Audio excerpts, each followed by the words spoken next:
I'm driving. Okay, so we have Joe Hunt's next. We have the depredation, antlerless 1101 hunt with bulls. Baker Ranch split into September season and early December season.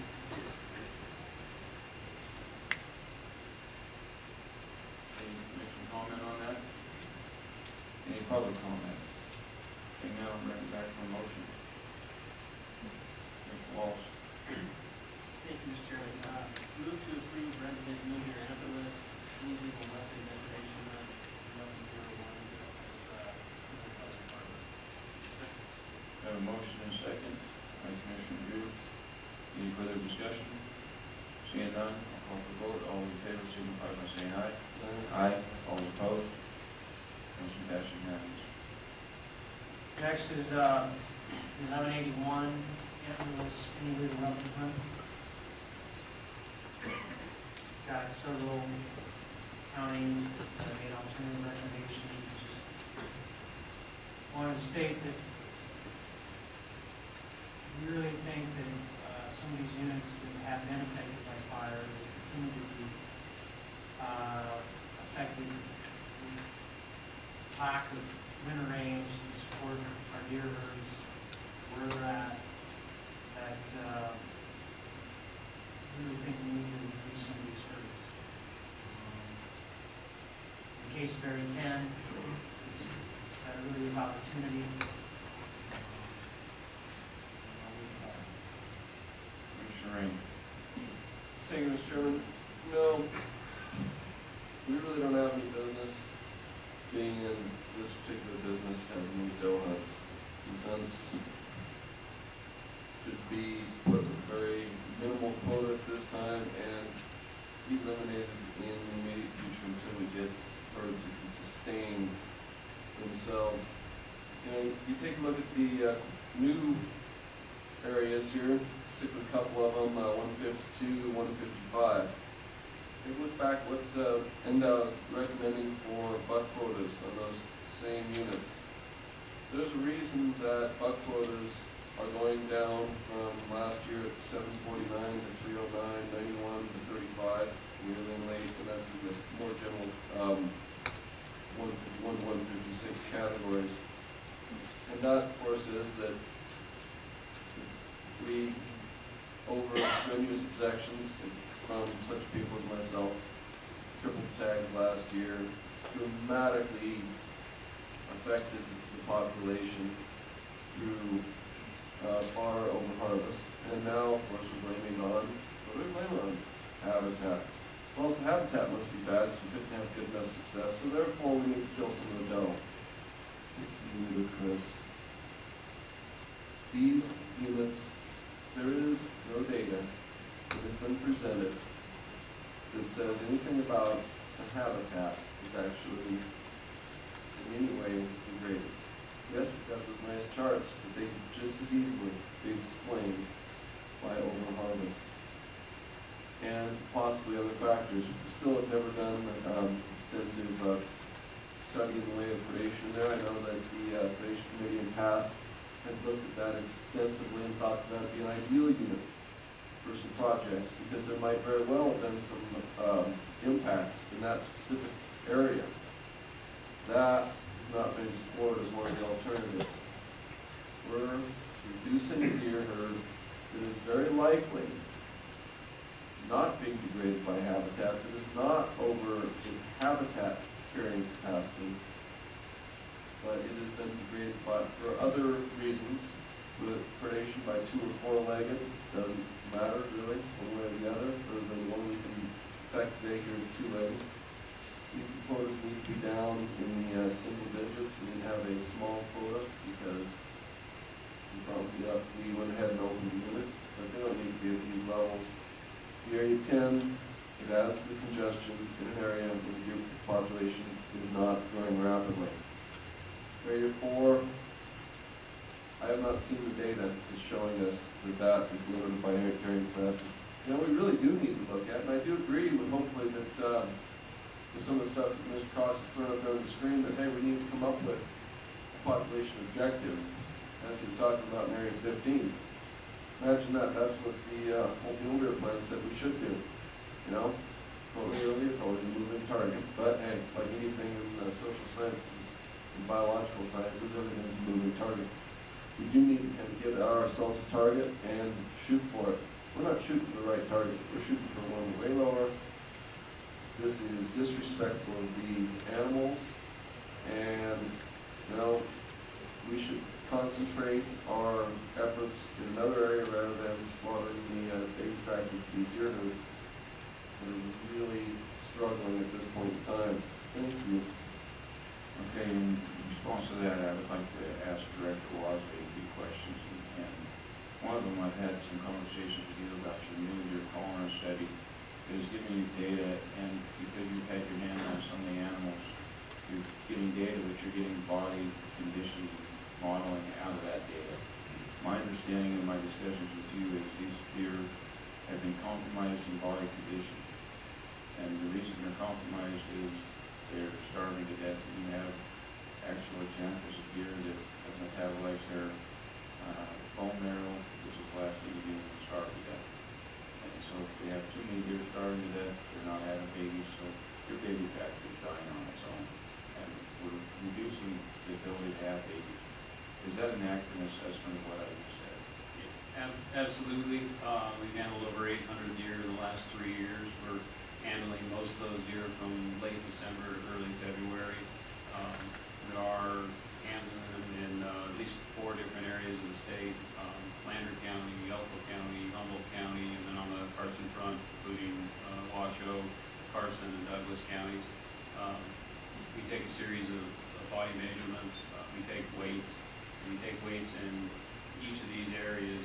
We've taken weights for each of the last 3 years. And, last year we actually recaptured some animals that we handled the previous year. Some of the same animals were 20 pounds lighter in that year's span. So it was approximately 20% of their body weight at the same time of year between previous year and last year. As we said, the previous year we had really high recruitment. We came in and said that we were going to see a decrease in the percent 4-point or better of harvest. Similarly, with the low recruitment this year, for the record, we will see an increase in percent 4-point or better in this year's harvest, regardless of what those quotas are. These are things that we know we're going to see. Specific to Area 155, we handled a couple hundred deer out there. Mike just told us that we had 60% mortality over the winter. So we are determining cause-specific mortality, which gets to the question of what is killing these animals. Many of them have been scavenged, but despite the fact that they've been scavenged, we can look at metabolism of fat, and as you indicated, the bone marrow is the last area in the body that these animals metabolize when they're in starvation mode. They accumulate fat in the same order they metabolize it. It's marrow, bone marrow fat, and visceral fat, and the gut cavity, and then subcutaneous fat, and they metabolize it in the opposite order. So they'll use that subcutaneous fat, that thick layer of rump fat you see on the box, and then the visceral fat, kidney fat, and fat in the body cavity. And the very last place that they metabolize when they're in starvation mode is in the bone marrow. And what we found is a number of these animals, when the collar goes into mortality mode, we go out and we investigate, is that marrow is it looks like strawberry jelly, and that's an indication of starvation. So we are seeing significant effects of drought conditions, poor range conditions manifesting themselves in body conditions, and we'll see that. It's one of the most counterintuitive things in wildlife management, that the time to remove the females is when the population isn't doing well, because everybody wants to help the population do well, and the thought is if we protect them from mortality, we protect those females that are going to have fawns, the population will recover. But it's actually counterintuitive. It's better and more well justified in the scientific literature to try to reduce the populations at those levels during those times. So, in simple terms, if we have 100 does that are starving to death, we might end up with 10 survivable fawns. But if we have 50 does that are in good condition, you might end up with 25 survivable fawns. So we're actually increasing our the success rate of having babies? Yeah, the concept is fewer deer can actually produce more fawns. And not only would they be able to produce more fawns, but they would produce higher buck fawns that have greater potential to become what we might call trophy bucks or quality bucks. And there's recent literature that has demonstrated that fawns born to malnourished does will never possess the ability to be truly exceptional animals, and that not only will they not have that ability during their life, but they'll always be faced with that deficit, but their offspring will also be faced with that deficit. It's work by Kevin Monteith with mule deer. Commissioner Ring. So on these deer that you're finding them in places where there is nothing for them to eat, moonscaped out there, the logging trees have been highline, that type of stuff, you finding that? What happens is, we look at 155 again in particular, we had an 80,000 acre fire burn out there, 99, 2000, one of those 2 fire years. So what happens is a lot of the structural component of the vegetation that is normally above the snow isn't above the snow. So in a year like this year, what exists is covered up. And some of these herds are not very migratory, they don't move very far. And in the case of the Simpson Parks, we don't see a lot of movement. So when the snow covers what forage that does exist, and it's forage that's come in after a burn, we've lost the height of it due to that burn, they stand there and basically starve to death. What's the explanation then, when you go up to these same mountain ranges and you wander around in various canyons where people are showing stuff, and you see tremendously good deer habitat? It's the canyons farther on down where they're starting to get, they're just not moving a few canyons over where the feed is, or restricted by something, or it could be something else that's causing this? You're assuming, first of all, that area of better habitat is in fact better habitat. Secondly, you're assuming that they know how to find it. And thirdly, you're assuming that there isn't something already there. Mule deer eat to the point of satiation.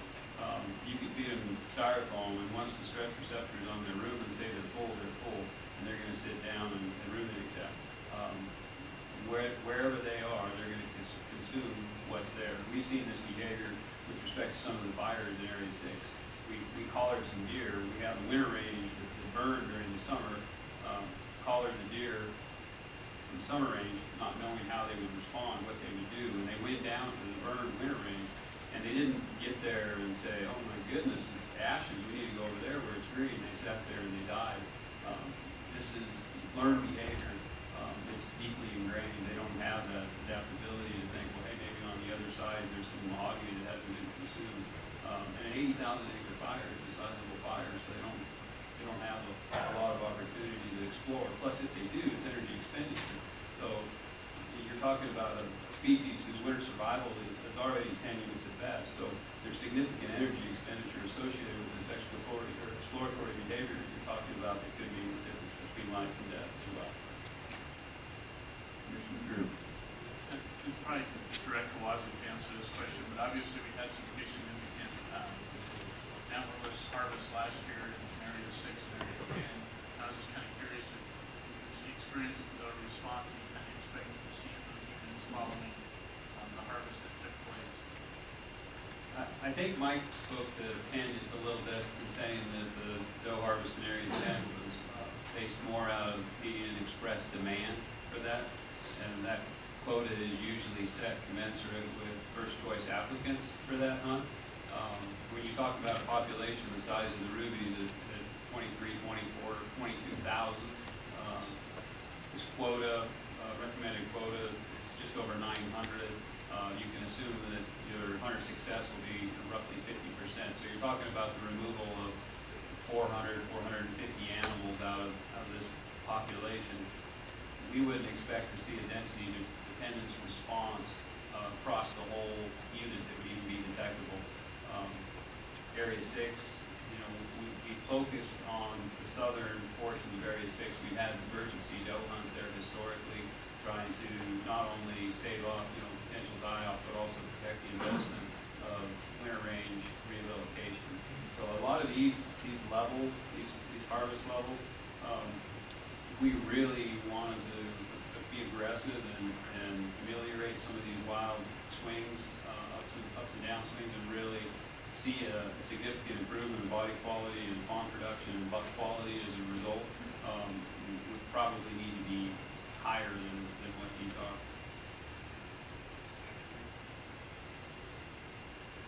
Okay, any other commission comment? Questions? I'm gonna take this one out to public comment. Mr. President.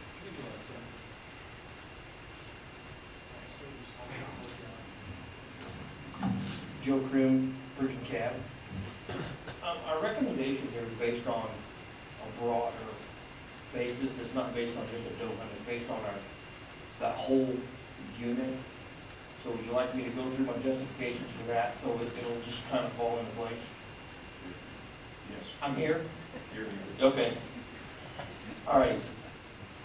The proposed hunt for that, on that east side of Persian for this year is for 931 tags total. That's across the board for all hunts, resident, non-resident, youth, everything. The estimated population on our side is only 3,300. Last year it was 3,400, so it's gone down 100. The fawn recruitment, well, first off, I'll say that our bucks are going to be high. It's not going to look good here, but maybe it'll work in the end. We're looking at 44 to 100 right now. Fawn recruitment last year was only 21 per 100, with a 5% fawn loss in the winter. So what we're proposing is to go back to last year's quotas, but to suggest a study on that side of Persian County. That was an extra comment at the end. To propose a study on that side, the department will have the department do it, split that unit into 2 units, not 4, and to study those deer based on their quotas. Mike's exact words are, because I messed it up when I sent it, but we'd like to see 043 and 046 broke out into 2 unit groups so the buck-doe ratios could be studied with both elevated buck and doe harvest.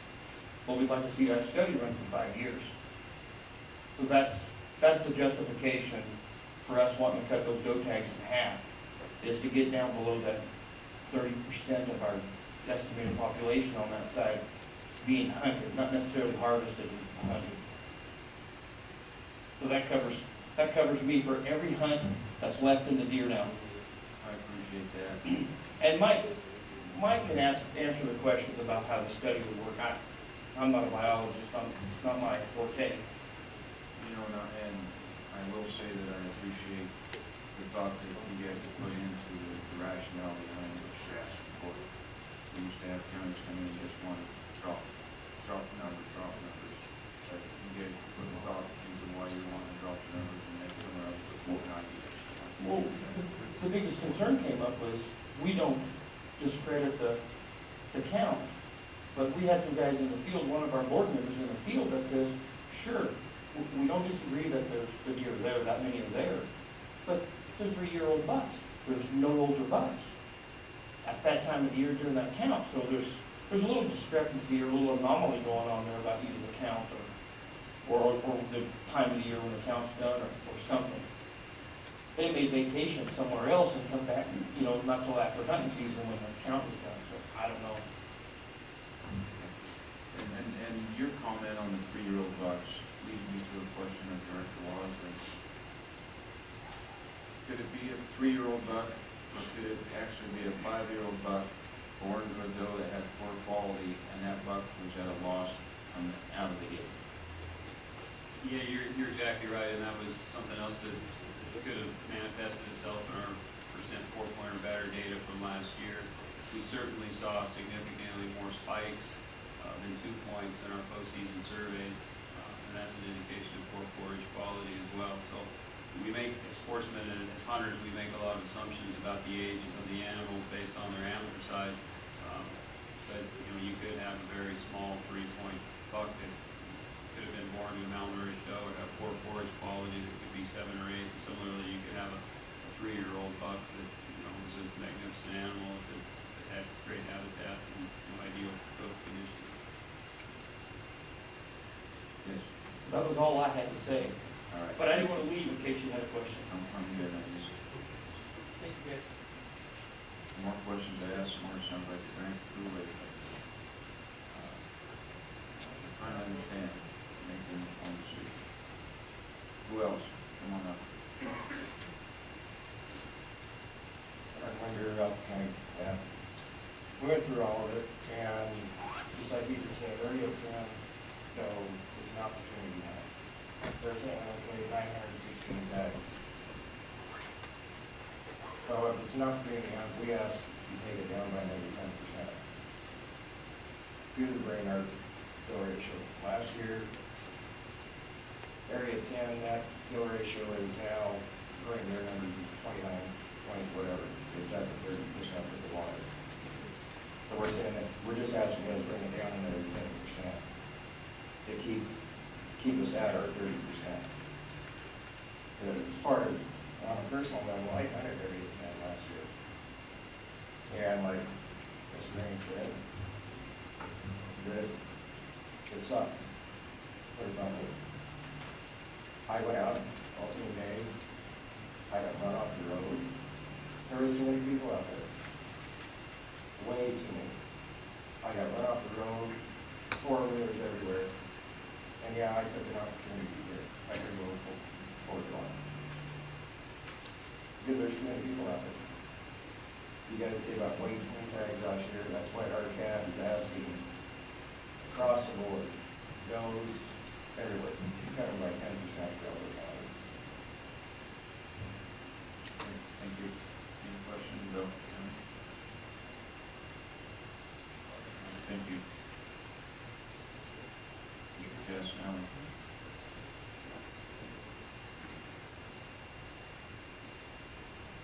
For the record, Tom Castanelli with Humboldt County. We also share area 43 and 46 with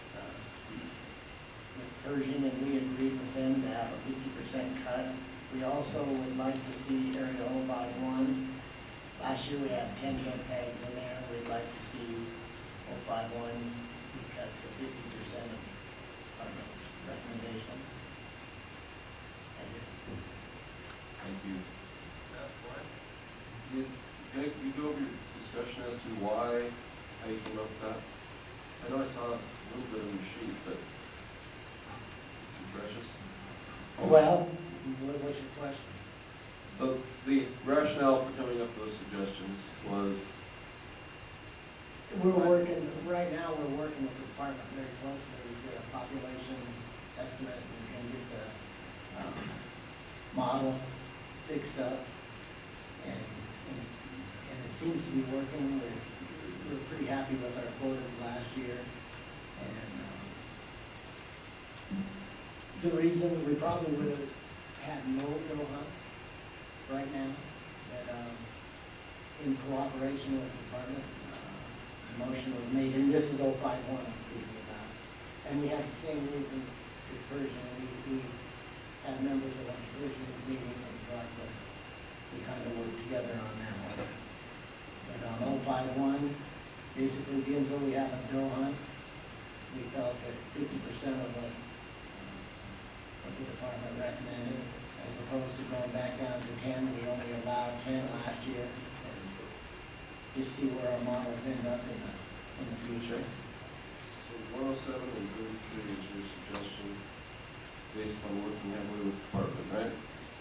And this project with Persian. Yes. Okay. Question? Yeah, come on up. Thank you, Mr. Chairman. Mitch Mazzetti, representing myself. One thing I wanted to mention that representing Humboldt County, we had a lot of public there that was opposed to the doe hunt. It strayed from no doe hunt to a 50% cut. And I talked with Ken and Caleb, and we all kind of got together and said that there was demand for these tags. And we saw people put in for it, especially like in the rubies. And Ken also mentioned that that might be the reason we didn't see nearly as bad a die-off as in area 6, because we had harvested some does through that hard spell of the hard winter. So it was just kind of a compromise on our board that way. We have some political pressure, especially on our county board, and when there's people that come from the public and talk, we have to listen, and that's kind of why we came up with our figures. But we do understand we're close to our numbers, you know, that we did shoot for. Thank you. Question, Oakland County, could mention, you do a lot of hunting out there, guiding and whatnot. You have a lot of experience out in the mountains, those areas, I'm assuming, over the last year. And speaking with hunters, what was the experience that you could relate from that group as far as the quality of the hunting, however you want to put it, in the Oakland County? Well, I don't spread out to the county a lot. I'm pretty fortunate. I concentrate in my native home in the Ruby Mountains. So I mean, I can get away. I've lived there and hunted there all my life, and I've never had a problem getting away from congestion. Either I use my horses or my private property abilities or things like that. But I think there's been a lot of concern from other sportsmen that have came to me or the cab that have mentioned it was highly congested in a lot of the public areas with the number of tags we did get last year. You know, and obviously we talked at our county board. We brought those numbers down some. Mike hasn't brought that one up on the chart, but they did come down from last year, and then our board did recommend that we bring them down like another 10%.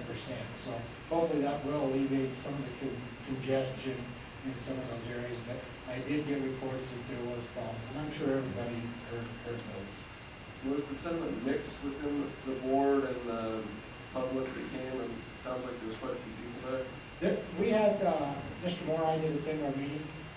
We did have some people that were opportunity people there that spoke, that were interested in opportunities. They did appreciate the doe hunts. It was probably, though, a 10% for those and, you know, 9% for the others, you know, but we thought as a board that we did try to make a compromise and understood that there was some demand. And kind of like Mr. Wasley said, on the does, that I think that is just, we're not going to see, especially the ribs in that herd, it's not going to make a big blip on the chart of our doe harvest.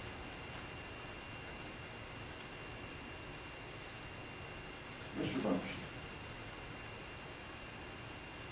Glenn Bunch, Mineral County.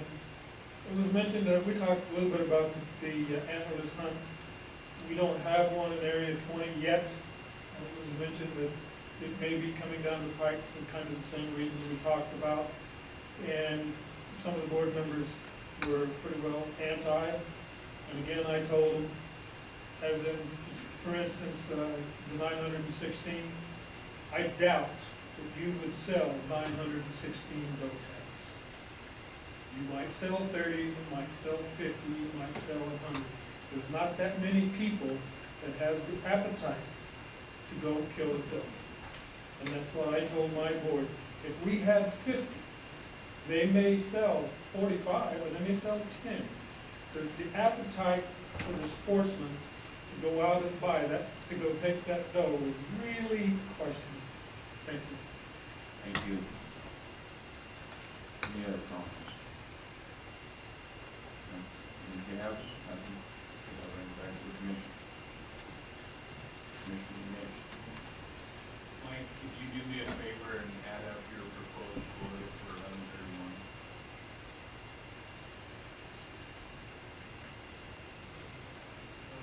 President Michael.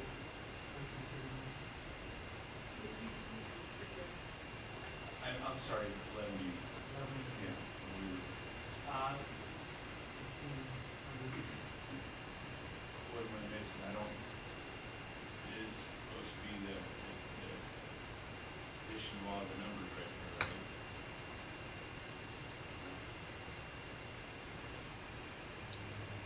Well, I'm missing this right, formula.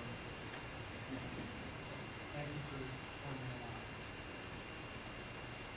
It's not adding the actual food.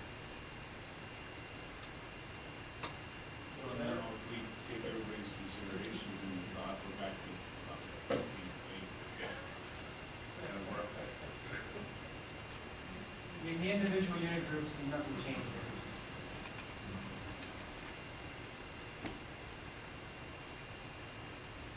Okay.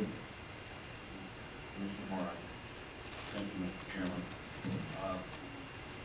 As Mitch said, I attended the Belcourt County meeting, and that is an area that is for the most part adamantly opposed to the doe hunts.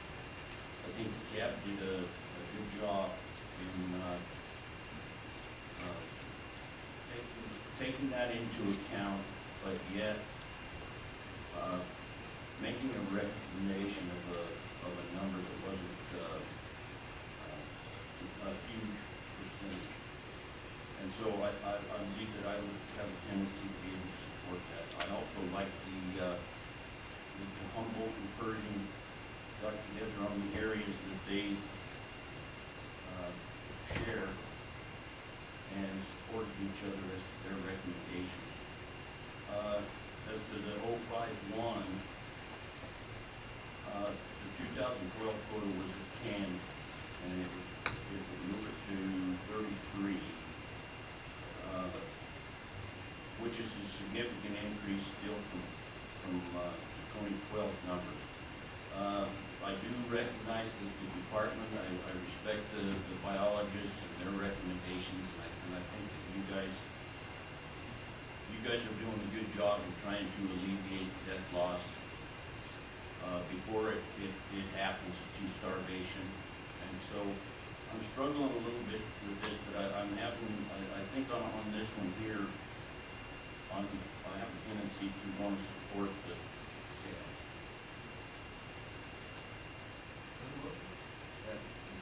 We're ready for a motion. Jeremy, you got a motion? You got your hand on the button, I don't see you on the bill. Put in the motion, Mr. Moran. Okay, move to support the recommendations for mule deer antlerless any legal weapon hunt 1181 at the department's recommendations with the following changes. Unit group 043 through 046 to 107, 051 to 33, 061 through 064, 066 through 068, with a 10% reduction, whatever that comes to. 101, 102, 109, with a 10% reduction. We did 334 and 824, is that,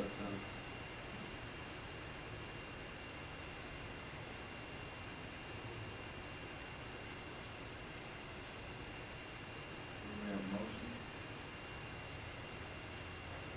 We have a motion by Commissioner Moran, second by Commissioner Wallace. Any further discussion? The only thing I have, Commissioner Drew. The one that I think concerns me a little bit is with Area 6, just in looking at how big of a drop we had on our fawn survival over the winter. I don't know if this recommendation is going to change that a whole lot one way or the other. And then in terms of demand, if you look at the first choice apps, demand was relatively light, but at the same time, we turned around and sold all those tags in the second application. So I think to say there's not demand for this is a little bit short-sighted. I'm inclined to support the motion at this point just because I think it's a compromise. I'd be fine with the department recommendations too. Commissioner McBeth. I would just echo that, but I'd also like to recognize the Elko County Cabin, and I realize what we've been dealing with there over the last few years, and I think this is a reasonable compromise. Commissioner McDaniel. And I would agree, I think it's pretty reasonable. I do want to ask the question, biologically, are we accomplishing what we intended to by removing those at a reduced rate? Probably not. Probably not. Ken Drake, yes, please. Yeah, Ken Drake, Farm Wildlife. Mitch kind of alluded to it. We had a pretty tough winter in Area 6, and we were expecting that we could have had a pretty significant die-off there.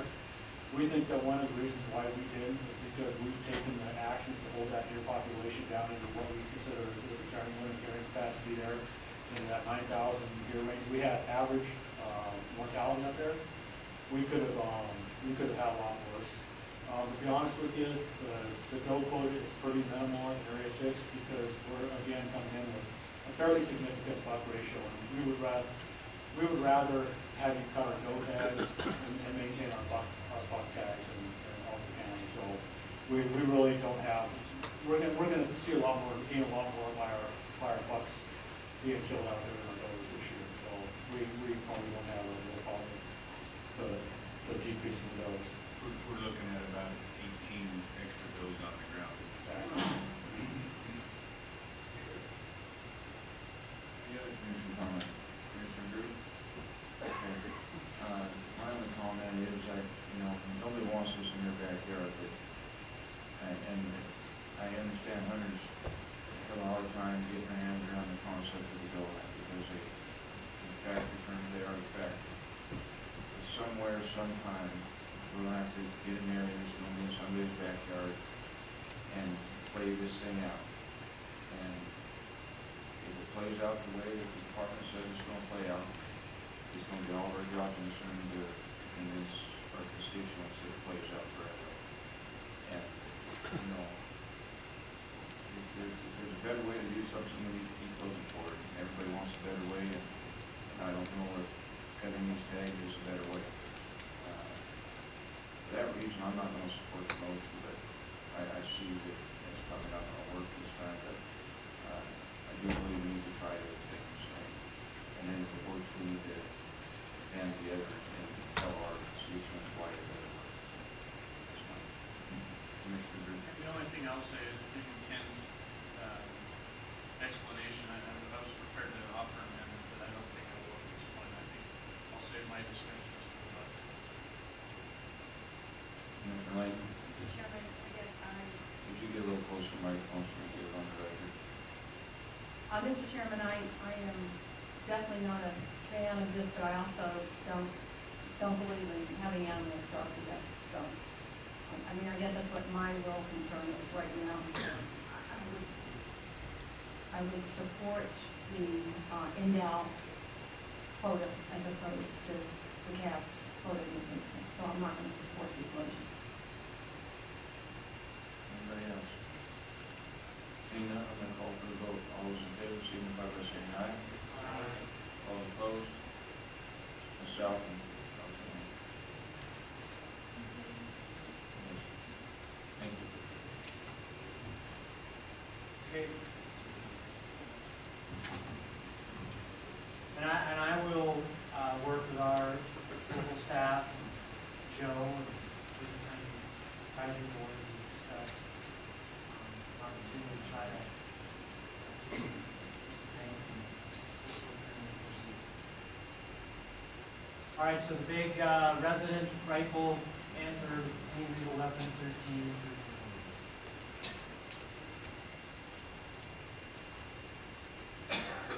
You had mentioned early on that in Area 10, there may be some new numbers we have to Right, read. there they are in yellow. So those are what we wanted to recommend, but didn't get out in the printed copy.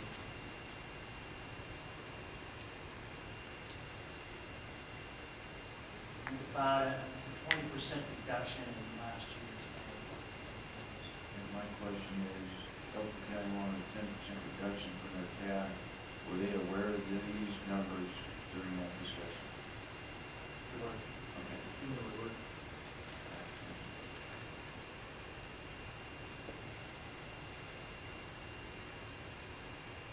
Any other commission questions? Commissioner Wallace?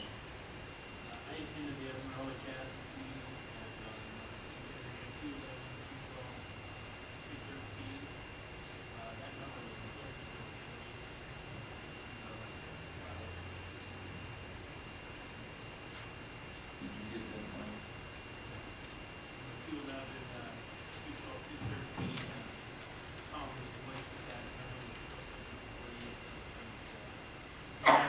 what had happened was,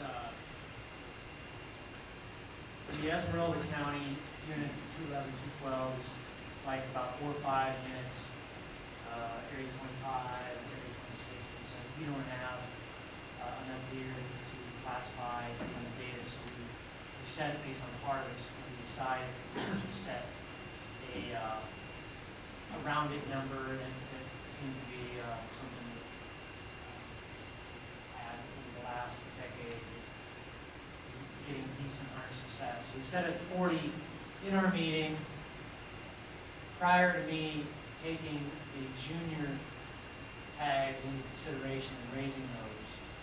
So when I did, it affected all of the hunts when we went from 19% to 25%. So it's not that much of a change. 40 tags is fine. How many junior tags do we have in that area? Two? We're recommending 13 this year. But that's the quota this year. We had 10 last year. I doubt any one kid has that as their first choice.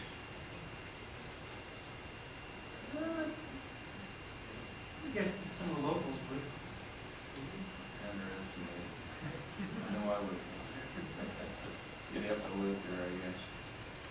Private land access. Okay, any other questions, comments? Get a couple things. One thing you need to note for the record on some of these things is it's very interesting and pleasing to see the continued successes of certain units, and it might be interesting to note that in 014, early and late, with those quotas that are there, when you look back 10 years and, for instance, those two units, the total between all the archery, rifle, and all other seasons, there was a total of 44 tags given out in Unit 014. And at that point in time, that was the inception of Project 18, the Predation Management Plan. Perhaps that happens to be a coincidence or something, according to some people, but now we're giving out many times that, even just right here, just in the rifle, not counting all the others. There's a total of 44 between all of the different categories. In Unit 231, you'll note there is a significant number of tags given out there now. That is an increase of nearly 60% over what the number of tags that were given out in that unit 10 years ago. Those are some of the great successes, and no doubt that also happened to be Project 14 and then later Project 22 of the Predation Management Plans that happened. And by far, those are the two great successes as far as unit goes in increases. There is no other hunt unit that has increased within 15 or actually about 18% of the ratios that they have over these periods of time that they've had those projects. And it might be very interesting to note that for the future with those great increases. I'm pleased to see that the county advisory boards have weighed in heavily, and it's going to be somewhat difficult to incorporate their motions, but hopefully we can do that. I think we've gotten the 211 and 212, 221, 223, and 231, 241, 245. I think we've gotten all of those recommendations already, and hopefully, and the 10% from Elko County. And I wanted to make sure that Elko County, that recommendation, I'm taking it is all of area 6, 7, 8, and 10. I wanted to make sure that when the time comes, the representative can assure us that that's what their intention was, and if there was any addition to that or subtraction from that in their motions, as well as if the other advisory boards could go ahead and let us know. Appreciate it. Thank you. We are win-win because we'll have to catch an airplane right to the road. We're good to go. There's a couple of stuff to leave, we'll do one of your. I'll say.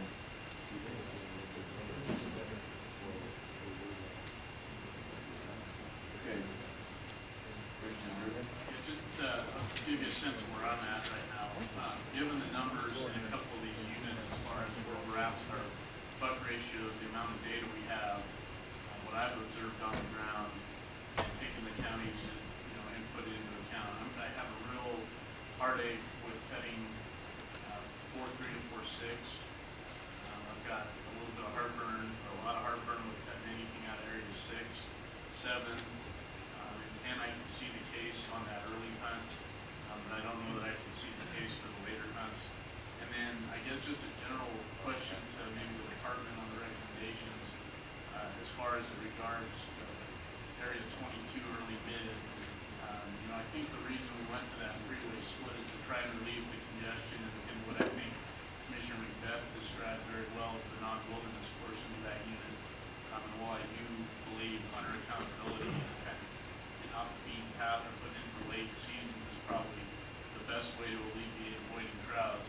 Is there a reason we have early hunt with 521 and the mid hunt with 241 instead of making those a little more equitable? Try and relieve that pressure situation, especially given some of our Cal-out situations.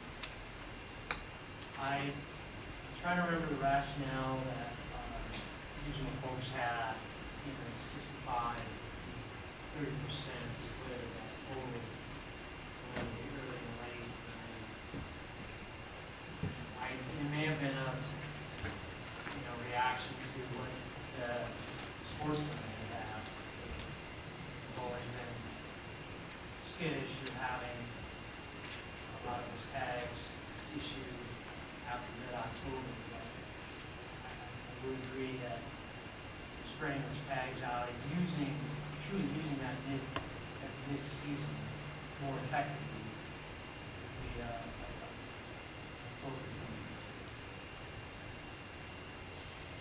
Any other commission comment? I don't know if Lincoln or White Pine have a comment. Yeah, real quickly for the record, Court, I'm Lincoln Cap. We talked about that. We're back to balancing, trying to get some elk on the ground on those early hunts, trying to balance out some of the mid-season elk hunt on that. We're also fighting the idea that if one little storm can swing the balance on that middle hunt. One little cold snap with 3 inches of snow on the ground can swing that middle hunt maybe 20% on a success. And so we wanted to balance the opportunity with a little bit of trophy quality and maintain kind of a 30% middle ground on that seemed to be the best at that point. I think we need to see that play out a couple of years, and maybe after a couple of years with data coming back, we can make some adjustments. But for right now, that's kind of where we want to go. Okay. Any other questions? How about Cal input? Any more? Glenn? Glenn Bunce, Monroe County. We asked for an increase of 9 from 51 to 60. The number was just pulled out.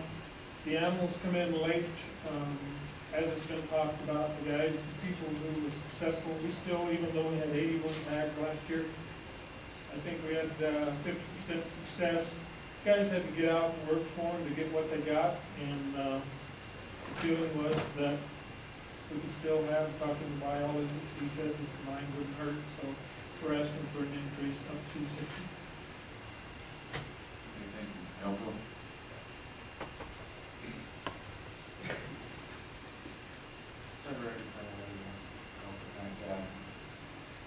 As for Area 7, we asked for a 10% decrease. If you look at the survey data, they're at $25 every 100 dollars. For 54 farms. That's why we're asking for Area 10, for Area 7 to be cut, another 10%. Area 10, we're asking to, like I said, we've got our public good, and they're saying, cut the tags. So we're compromising for that, to cut the tags. Area 6, yeah, we got the buck-to-bill ratio. That's another public, they're saying, cut the tags, congestion. So that's why we're asking for rifle tags to be cut.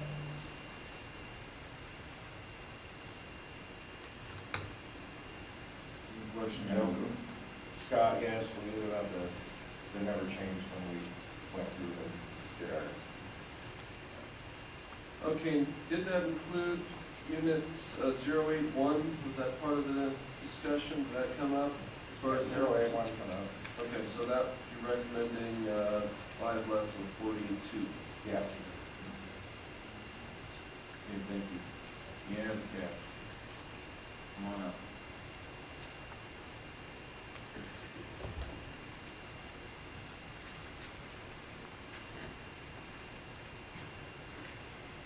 Jim Evans